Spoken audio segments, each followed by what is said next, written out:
cara kita menjaga wahdatus syuur, hatinya bisa tetap satu? Gimana caranya kita membangun sebuah perasaan yang sama antara kita dengan saudara kita? Analoginya sederhana, analogi cowok cewek aja. Gimana biar dia punya perasaan ke kita? Caranya gimana? Gak tahu caranya? Pantesan ya, aduh. Wah, harus saya sharing juga nih, rahasia-rahasia dulu.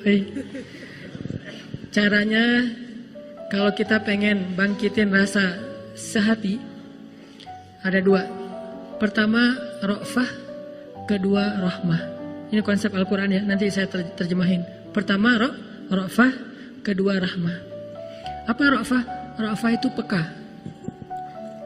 Gara-gara kepekaan inilah, jadilah kita orangnya pengertian. Kalau kita nggak punya kepekaan, nggak pengertian. Peka gitu. Kalau telepon, jangan lama-lama. Kalau ini dalam analogi ya, jangan lakukan. Nanti saya disalahin lagi. Analogi doang nih. Kita peka, oh kayaknya dia lagi kurang sehat. Langsung datang-datang bawa Panadol. Kayaknya dia masuk angin, datang bawa antangin. Peka. Oh dia romantis banget ya, orangnya peka banget, tahu banget saya lagi gimana. Kayak Nabi tuh peka banget sama Aisyah. Kalau Aisyah wajahnya udah humairah, kemerah-merahan, pasti Aisyah lagi malu. Sampai Nabi pekanya ke Aisyah, cara manggil aja Nabi peka. Aisyah lagi marah sama Aisyah lagi senang, itu beda manggilnya. Kalau Aisyah lagi senang, Aisyah tuh akan, kalau lagi senang tuh ngomongnya, wa Rabbi Muhammad, demi Tuhannya Muhammad. Kalau Aisyah lagi ngambek, Aisyah akan bilang, wa Rabbi Ibrahim, demi Tuhannya Ibrahim. Nabi tahu itu tuh. Makanya Aisyah pernah nanya, Nabi gitu. Kalau orang sekarang manggilnya Bibi gitu ya. Abi kalau sekarang mah ya. Terlalu soleh, Abi, Papa lah. Yang ujung-ujung. Tadi semuanya pencitraan nih yang benar nih. Yang kata Aisyah ke Rasulullah, yang kamu tahu nggak aku kalau lagi ngambek atau lagi nggak ngambek? Tahu kata Nabi. Gimana taunya? Nih Aisyah lagi ngetes kepekaan Nabi. Kata Nabi, kamu tuh kalau lagi senang sama aku, kamu akan bilang wa Rabbi Muhammad, wa Rabbi Muhammad. Bisa artinya demi Tuhan Muhammad, bisa artinya alhamdulillah dalam bahasa yang lain. Tapi kalau kamu lagi ngambek, kamu akan bilang wa Rabbi Ibrahim. Kalau Aisyah udah ngomongin wa Rabbi Ibrahim, nggak nyebut, padahal suaminya juga kan Nabi kan. Kayak kita, suami kita tuh misalnya, suami kita, istri kita. Bahaya. Bahaya Saya nggak punya suami, semua punya istri. Tapi dia perempuan ya, bukan laki-laki. Nah, kalau istri kita, sebutlah istri kita tuh misalnya pinter masak. Dia punya kayak brand cake gitu atau apalah, punya masakan yang khas. Sebutlah misalnya istri kita tuh pinter masak dan punya warung Padang. Kalau kita lagi senang, kita akan bilang, ah ini kayak masakan mama nih. Gitu kan ya? Kalau kita lagi nggak senang, kita bilang, wah kayak masakan ibu saya nih. Nah, orang yang peka kayak gitu tuh. Nah, tinggal kita peka nggak dengan saudara kita? Apa yang membuat dia bete? Apa yang membuat dia nggak nyaman? Apa yang membuat dia tersinggung? Apa yang membuat dia ilfil?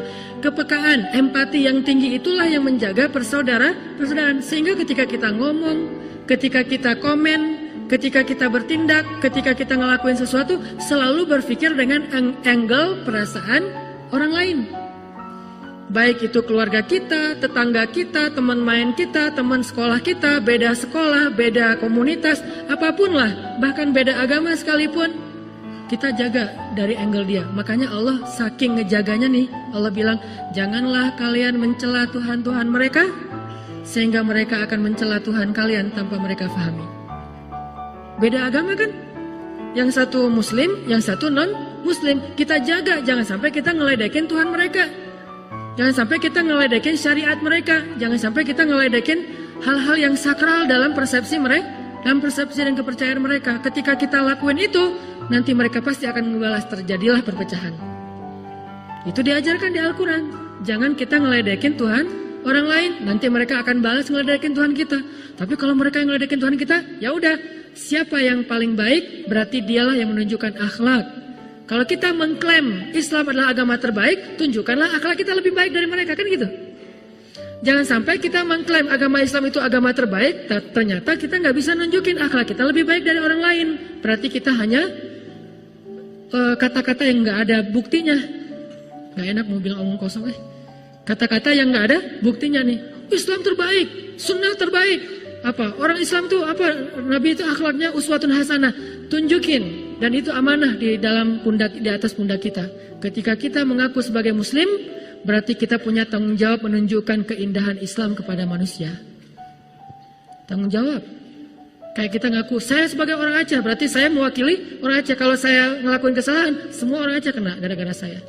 Saya orang Bandung, begitu saya ngelakuin kesalahan, ternyata orang Bandung gitu juga. Saya orang Islam, begitu saya melakukan kesalahan, orang pasti otomatis, walaupun sebetulnya nggak semua orang Islam kayak gitu, tapi tetap gara-gara kita, nama Islam tercoreng. Bisa jadi yang mencoreng nama Islam kita sendiri. Sehingga kita jadi kayak punya tanggung jawab, amanah, saya harus lebih baik nih. Supaya orang tahu, oh memang Islam itu keren. Itu buktinya, itu buktinya, itu buktinya. Gitu. Hijrah ngaji. Kita yang udah rajin ngaji, harusnya nunjukin bahwa akhlak kita lebih baik di depan orang tua daripada adik kakak kita yang belum ngaji. Sehingga orang akan mengatakan, benar emang ngaji itu bermanfaat. Ngaji itu emang baik, bagus, banyak kebaikannya. Buktinya si AA, buktinya si adik misalnya. Tapi kalau pas udah habis ngaji, semua disalah-salahin, neraka semua nih. Karena saya dulu pernah ngalamin masa gitu. Wah, neraka kamu. Apa, semua salah di mata saya. Cuma saya doang yang masuk surga nih. Semua orang masuk neraka, pulang ke rumah. Bapak, ini dosa besar nih. Manggilnya abang kalau orang Aceh. Abang saya itu tentara. Abang tahu nggak azab kubur kayak gimana? Ngomong-ngomong belum apa-apa udah ngomong azab kubur. Jahanam, berat. Belum basyiron udah nazir. Jadi ngelompat gitu. Dibalik harusnya basyiron. Baru naziron. Naziron juga ada waktunya. Nabi Nuh itu baru ngomong naziron setelah 950 tahun berdakwah. Baru naziron. Awalnya basyiron. Buktinya coba baca surat Nuh. Wahai kaumku, minta ampun kepada Allah, maka Allah mengampuni. Basyiron apa naziron? Basyiron, berita gembira. Niscaya Allah akan mengampuni satu. Lalu Allah akan memberikan kepada kalian harta. Basyiron atau naziron? Kebun, air, keturunan, semuanya basyiron. Setelah sekian banyak basyiron, 900 tahun kemudian baru, ya Allah hancurkanlah orang-orang yang mendustakan ayat-ayatmu sehancur-hancurnya. Kapan ngomong kayak gitu? 900 tahun lebih. Dah kita mah baru sekali dibantah langsung hancurkan ya Allah. Belum 900 tahun. Memang kita nggak akan hidup sampai 900 tahun. Tapi setidaknya coba dulu deh. Kalau ketemu sama teman, ngaji yuk. Kayaknya seru juga tuh habis ngaji kita ngopi. Jangan, ngaji yuk. Kalau nggak ngaji lo masuk neraka. Berat, belum apa-apa udah neraka. Baru salah dikit neraka. Walaupun mungkin benar, cuman kurang tepat. Sehingga benar dan tepat ini harus jaga perasaan orang lain. Makanya Nabi itu ngejaga banget perasaan orang. Ra'fah bil mu'minina ra'ufun rahim. Itu sifat Nabi. Orang yang sangat ra'fah, jaga perasaan. Saking jaga perasaan, Nabi itu selalu mencari persamaan biar nggak ada gap. Ketemu dengan para penggembala ternak, Nabi ngomongin, tidaklah Allah mengutus seorang Nabi kecuali pasti pernah menggembala ternak. Oh gitu ya Nabi? Ya kalau gitu profesi penggembala ternak keren dong. Keren. Coba cari persamaan kan?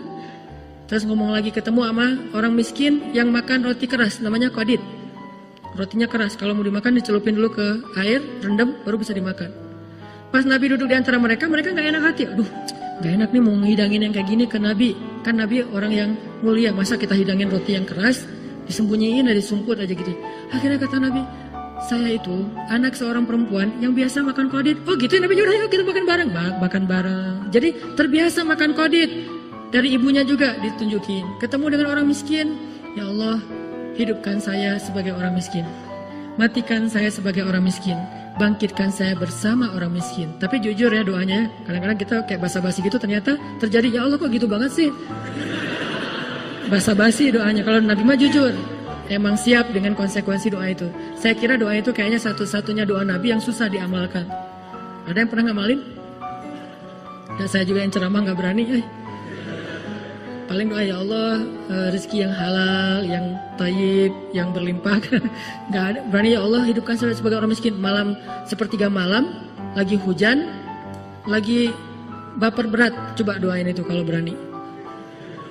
Satu-satunya doa yang kita berharap nggak dikabulkan ya. Ya Allah jangan dikabulkan, cuma basa-basi doang misalnya, itu bahaya.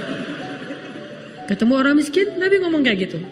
Ketemu sama orang kaya, Nabi akan bicara tentang sebaik-baik pekerjaan adalah berdagang. Coba. Jadi semua orang itu jadi happy gitu kalau ketemu Nabi. Ada aja pembicaraan yang sama mereka. Walaupun kadang-kadang Nabi kayak iseng gitu, nggak godain doang. Tapi tetap dibesarkan hatinya dan motivasi. Nabi kata seorang nenek-nenek, Nabi kan udah pernah ke surga, ngelihat saya nggak di surga? Enggak tuh, nggak pernah ngelihat nenek-nenek kayak ibu di sana. Gitu, sebelum dia nangis daripada dia antar nangis unfollow kan, wah jangan deh. Langsung Nabi bilang, karena ibu nanti di surga akan muda lagi. Oh Nabi selfie. Dicari sesuatu yang selalu bikin orang happy. Duduk sama Ali makan. Ali kan gitu ya, mau godain Nabi dibalas, ini menunjukkan zakat cerdasnya Nabi itu.